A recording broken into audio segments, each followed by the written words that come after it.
Hey there, budding theologians. Welcome to week 5 of Theological Foundations. It's hard to believe that we're already halfway through the class. Just want to say, first off, I am pretty impressed with the work that you have done so far. The papers have, for the most part, been solid. Your discussions have been thoughtful, including your posts to each other. I do remind you that when you're responding to your classmates, you do need to post 4 total responses, and so just continue to be mindful of that. Most of you have that now, so that's good.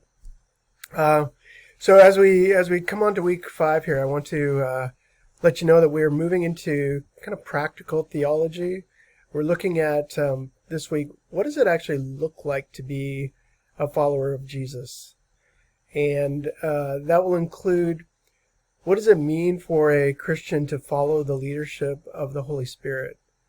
So Christians believe that God exists in 3 persons: God the Father, God the Son, and God the Holy Spirit.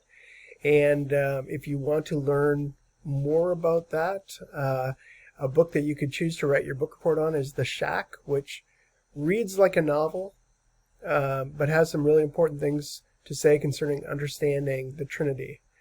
So again, you may want to choose that. Speaking of the book report, that will be due in just a few weeks here. So I want to encourage you to choose your book if you haven't already and begin to read. Like I said in earlier videos, some of the books are easier to read, like The Shack, The Ragamuffin Gospel by Brennan Manning. Fantastic book, but pretty easy read. Any of Philip Yancey's books, pretty easy read, but well done and thoughtful. There are also some books on specific items in theology that you might be particularly interested in. You can always email me or text me if you're thinking about a book but you're not sure what for sure you want to read, or you have questions about a specific book.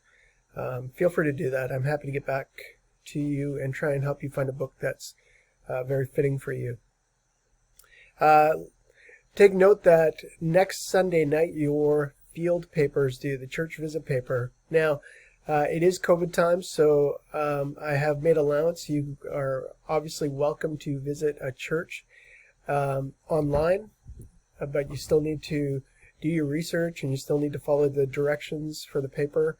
And I sent them out again in 2 different places today, both as an announcement and as an email.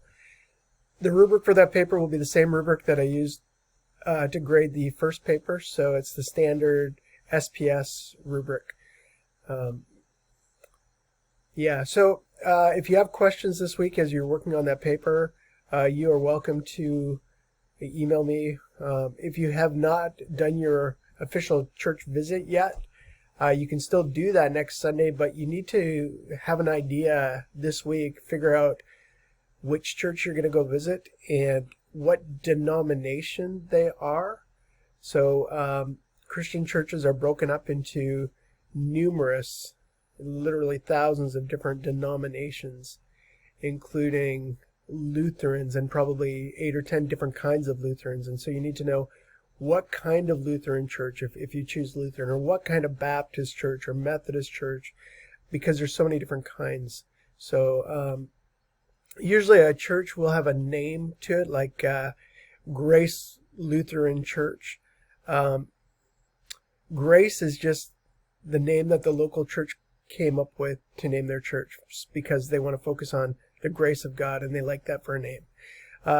Lutheran Church, you need to find out what kind of Lutheran church it is and write about that, and also write a little bit about the local church. So if you have questions about that, look at the directions closely, and you're always welcome to email me or text me or even call me. I do teach some traditional on-ground classes as well, so if you call me and I'm in class, I obviously won't be able to answer it, but I will get back to you. Again, let's see, we were working on the Holy Spirit this week, and life in the early church. The book of Acts specifically is looking at the earliest history of the church, from the time that Jesus rose again and then returned to heaven, and then for maybe 30 to 40 years of the earliest days of the church. So that's what's going on in Acts. Galatians is a letter from Paul to a church or a group of churches in a region called Galatia, which is present-day Turkey. And Paul's dealing with some specific issues within that church. So there are people who are telling the Christians in Galatia that even though they're not Jews, they need to follow all of the Jewish laws. And Paul is writing to say, that's just not true. And so he's comparing a legalism, a religious legalism that's all focused on following rules, to what life as a Christian living under the leadership of the Holy Spirit looks like. And you'll see that, you'll probably understand it best once you get to chapters 5 and 6. They're short chapters, a page long each or so. N.T. Wright, in your chapters for this week, is also looking specifically at the Spirit and the work of the Spirit. So that's what's going on in your readings for this week and in the discussions that we'll be having this week. I look forward to interacting with you in the discussions again. I always look forward to that. Again, you have some really good answers, and I enjoy interacting with you. I'll grade your discussions from this week probably tomorrow or Tuesday. Yeah, so have a great week. I know it's chilly out there. I'm a Canadian, so with my Canadian beard and my Canadianness, I can handle the frosty air, but y'all keep bundled up and warm somewhere. All right, have a great week. Bye-bye.